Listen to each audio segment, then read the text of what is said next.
Hello everyone, मैं रंजना चौरसिया, आप सबों की सिस्टर। आप सभी को मेरा सादर प्रणाम। जय श्री राधे राधे।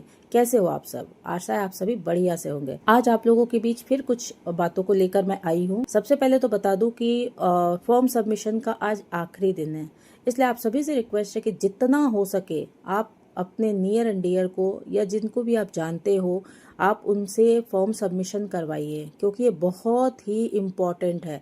जो भी इस सबमिशन को करेगा वही आगे विक्ट्री विथ हैश में जाने के लिए एलिजिबल होगा। तो आप सभी इस चीज में बढ़ चढ़कर हिस्सा लें। जितने भी लोगों को आप जानते हो, चाहे वो आपके टीम से हो या ना हो, मगर उनको याद जरूर दिलाएं कि आप अपना फॉर्म सबमिशन कर ले। फॉर्म पर जो जीमेल अकाउंट चेंज करने का ऑप्शन आया है उसका उपयोग सभी कोई ना करे। उसका उपयोग सिर्फ वैसे ही लोग कर सकते हैं जिनका जीमेल अकाउंट गूगल की तरफ से बंद कर दिया गया हो, या फिर ऐसे लोग जिनके घर के कोई सदस्य अब इस दुनिया में नहीं है और वो उनके नाम पर जो आईडी थी उनको उस आईडी को अपने घर के किसी मेंबर के को ट्रांसफर करना चाहते हैं। बस ऐसे लोग ही उस बॉक्स को टिक करें और अपना मेल चेंज करें वहाँ पर। ये तो हो सकता है कि आने वाले समय में आप परेशानी में जा सकते हो, इसलिए हर कोई इसका दुरुपयोग ना करे, है ना।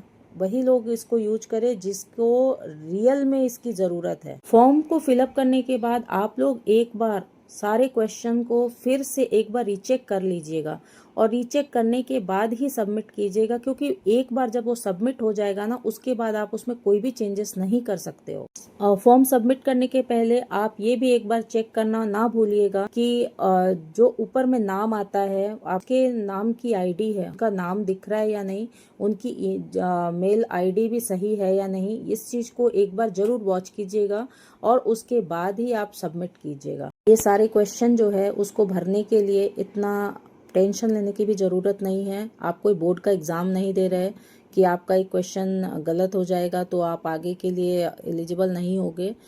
आप अपने मन से, दिल से इसमें कोई भी आंसर चूज़ कर सकते हो और इसका कोई भी प्रभाव आपकी आईडी पे नहीं पड़ने वाला, बशर्ते कि आप अगर उसकी आचार संहिता में आई एग्री, मतलब मैं सहमत हूँ के बटन को दबाते हो। इस एग्री करने पर ही आप आगे के लिए एलिजिबल नहीं होगे। इस चीज का बस ध्यान रखिए। बाकी आराम से अपने क्वेश्चन का आंसर दीजिए और सबमिट कीजिए। फॉर्म सबमिशन के कंप्लीट होने के बाद मुझे जहाँ तक ये मेरे अपनी सोच है कि ऐश आएंगे, ठीक है। ऐश के आने के बाद और भी आगे की चीज़ें क्लियर होंगी। बहुत सारे लीडरों के द्वारा जितनी सारी बातें की गई है उससे बहुत लोग कंफ्यूज हो चुके हैं, लेकिन किसी को डरने की ज़रूरत नहीं है। हमारा आने वाला जो नया बिजनेस है वो इतना इजी होने वाला है कि घर के बूढ़े बुजुर्ग भी उसको इजीली हैंडल कर सकते। इसलिए आप लोग डरे नहीं कि आने वाले समय में हमें क्या करना होगा, हम कैसे बिजनेस को हैंडल कर पाएंगे, हमसे होगा या नहीं होगा। इस टाइप की बात सोचने की किसी को भी जरूरत नहीं है। एक स्टेप हम लोग पार कर चुके हैं, समझिए, तो कल खत्म हो जाएगा वो। उसके बाद नेक्स्ट स्टेप वही आता है कि हम लोगों को लिंक आएगी, या तो कुछ लीडरों के माध्यम से या इंडिविजुअल सबको अपने जीमेल पर आए। केवाईसी के लिए लिंक क्या सभी को उनके जीमेल पर आएगा या फिर कुछ लीडरों को आएगा, इसको लेकर जो मार्केट में एक सवाल चल रहे हैं उसका भी जवाब अब बहुत जल्द सबको मिलने वाला है। इसलिए कोई भी टेंशन मत लीजिए आप लोग। उसका खुलासा भी अब बहुत जल्द होने वाला है, क्योंकि आज जब फॉर्म सबमिशन का आखिरी डेट ख़त्म हो जाएगा तो उसके बाद उसी की बारी आएगी, तो सारा चीज़ सामने आने वाला है, सारी क्लैरिटी आप लोगों को मिलने वाली है। और उस लिंक पर जब हम अपने केवाईसी करेंगे उसके बाद सोचो कि हमने अपना दूसरा स्टेप भी पार कर लिया और उसके बाद बारी आती है विक्ट्री विथ हैश में जाने की। विक्ट्री विथ हैश में जाने के बाद हम लोगों को कुछ ट्यूटोरियल वीडियोस वगैरह दिखाई जाएगी, या फिर वहाँ पर कुछ हमें प्रशिक्षण दिया जाएगा, जिसको बोलते हैं ना कि आगे के बिजनेस को कैसे हम रन करेंगे, उसके लिए हमें कुछ नॉलेज दी जाएगी।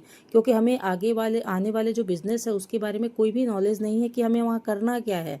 तो आप सभी उसके लिए एलिजिबल तभी हो सकते हो जब आपका फॉर्म सबमिशन हो जाएगा एंड केवाईसी कंप्लीट कर लोगे। तो आप सभी जितना हो सके इन दोनों स्टेप को खुद भी पूरा करें और अपने नियर एंड डियर को भी पूरा करवाएं। ऐसे भी किसी को छोड़कर जाने वाले नहीं हैं, ठीक है। वो सभी को साथ लेकर ही जाएंगे आगे। एक सवाल जो मुझे बार बार लोगों के आ रहे हैं कि सिस्टर, हमें यूट्यूब पर अपना चैनल क्रिएट करना क्या ज़रूरी है? अगर हम यूट्यूब पर चैनल क्रिएट करते हैं अपना, तो क्या हमें उस पर वीडियो अपलोड करना भी ज़रूरी है? तो मैं आप सबों को ये बता दूं कि अभी से पहले ये बातें नहीं थी, क्योंकि एस सर की मीटिंग के बाद फर्स्ट टाइम डिलन सर ने इस बात पे जोर दिया कि सभी का अपना एक यूट्यूब चैनल होना चाहिए। तो मेरा जहाँ तक मेरा खुद का मानना है कि अगर डिलन सर ने ये बातें रखी हम लोगों के सामने, तो ज़रूर मीटिंग के बाद जब उन लोगों के 2-4 घंटे की अलग कुछ लीडरों की जो मीटिंग हुई है उसमें कुछ ऐसी बातें सामने आई होंगी कि आने वाले बिजनेस में हो सकता है हमारे यूट्यूब चैनल का वहाँ उपयोग किया जाए, चाहे वो मार्केटिंग के लिए हो या कुछ अपने प्रमोशन के लिए हो।